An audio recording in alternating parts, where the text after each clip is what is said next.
Guys, welcome to another analysis, and this time it's going to be about Liverpool's dramatic win over Newcastle. So, without further ado, we will talk about the lineups. Liverpool and both Liverpool and Newcastle came with 4-3-3 lineups. For Liverpool, you had like Luis Salah, Firmino, and Luis Diaz at the front. So, no much changes. In the back line, you had Joe Gomez, Virgil van Dijk, Andrew Robertson, and the other one, what is his name? Andrew Robertson and Trent Alexander-Arnold. You had in the midfield like Fabinho, Jordan Anderson, and Javi Ilya. On the other sides, like in the Newcastle side, their man was missing, which who is uh, Saint-Maximin. Alexander Isak was missing, but in return they had like the Swedish boy from the former La Liga side, Real Sociedad player Alexander Isak, who was making his debut. And other than that, uh, a great game from Newcastle. So what we have to retain from this game is that, as usual, Liverpool came with a huge possession. I believe they had like over 70% of possession and more than 500 passes. On the other side, we've seen a Newcastle uh, very much constructed and like as a single block behind that is infused in the game plan in their manager Eddie Howe's game plan, which seemed to have worked for most of the time in the game by leading in score by this main man, the same man, Alexander Isak. I know it's going to be like a great added value to the Newcastle team. And then it's a bit sad not to have Sam Maximin last yesterday because he would have made a great difference. Seeing him play against City, I think it's one of these wingers that are very difficult to contain.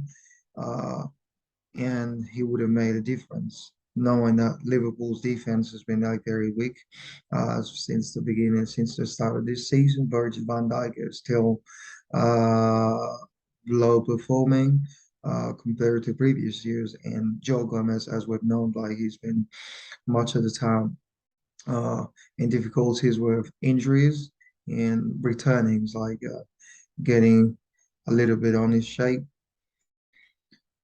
So we've seen, other than that, Mohamed Salah, Mo Salah, and Luis Diaz. It's like Luis Diaz has probably been like one of the best Liverpool players or overall 5 games they've played. Other than that, you have Javi Elliott that's been like impressive and is being uh more and more important in this Liverpool squad as the previous season has been getting few minutes, and this season is literally here to probably uh, stay in Liverpool's midfield alignments or lineups and so. So a great team efforts like in by Newcastle because I could see that Dan Burn and great defensive work done by Dan Burn and Mark Target. Yeah, they did a great job. Creante appear the defensive block of Newcastle was impressive last night. The way they managed to contain the Liverpool strikers and the midfielders on their side, Joe Linton, Longstaff, and Willock that pressed like to a point where they would literally like cutting every transition between Liverpool's midfielder from the midfield, Liverpool midfield to the strikers, which somehow isolated Mohamed Salah very much. And at that point, like they were obligated to get some of the midfielders, and mainly Harvey Elliott was the main man that was literally making the moves and like keeping the ball and making runs both sides of the pitch to create space for Luis Diaz sometime and Mohamed Salah, but it didn't work. On top of it, it was a great possession for Liverpool, but nothing out of it.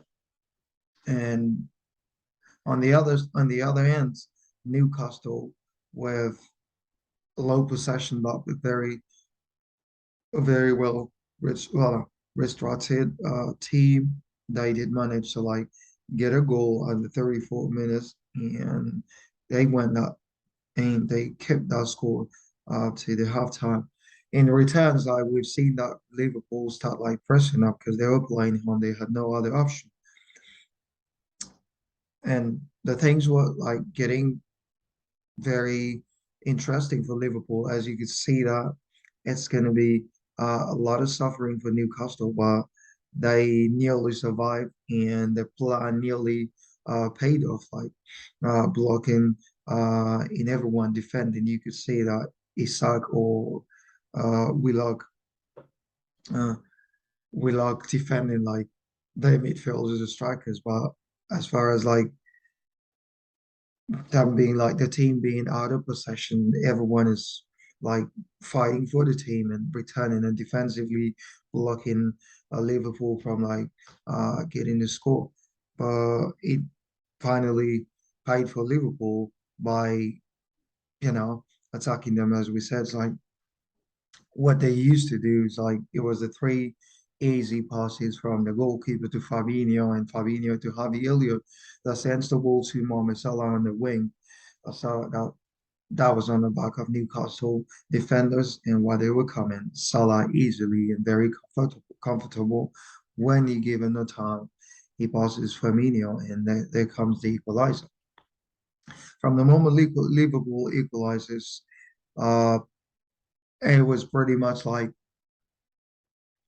at one side, it was pretty much like a 1/2 yard gain because Newcastle started like suffering, and as Liverpool was playing home, that's a lot of pressure for any opposition to be leading first and to maintain the score.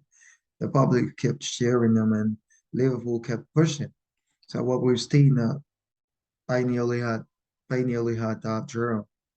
But what happened is like due to the extra time thing that was meant to be 5 minutes, but instead the referee kept the game on up to the 98 minutes because at some point I think Newcastle was like as the usual were trying to waste time the time wasting injuries and like Pope, the Newcastle goalkeeper who's been great last yesterday.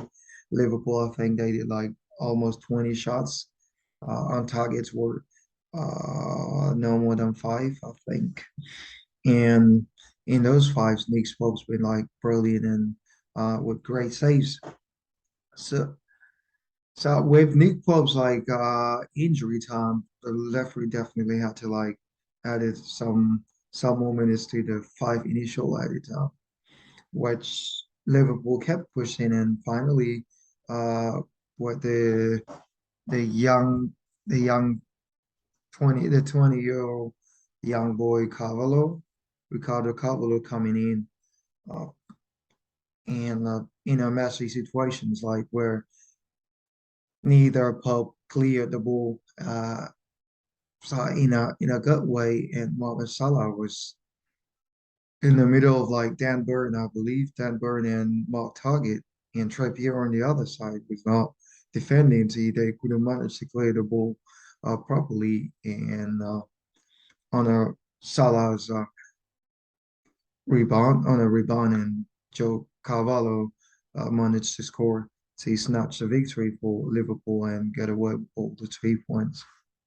That was a huge deception. It was a huge heartbreaker for Newcastle because they put everything in that game and their plan was working pretty well to up to seconds before the final whistle to concede the second goals that you know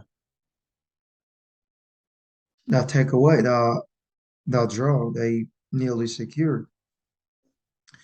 So what we have To finish, we have to recognize that Liverpool has have still a lot to improve because the speed they're going, the way they're playing, yeah, there is a lack of like collective performance. And you look at Mo Salah this season, he is very below his uh, is very under his top performances, and that's kind of reflecting on Liverpool's game. Luis Diaz is trying, but sometimes he's running out of nowhere. He's not releasing the ball on time, which making Firmino is getting back on his feet and is probably going to be a good competition for Darwin Núñez, who's been on suspension after his red card. But hopefully, returning this weekend's during their away game, which is no other than their Merseyside derby against the Toffees of Everton. We'll see how it goes.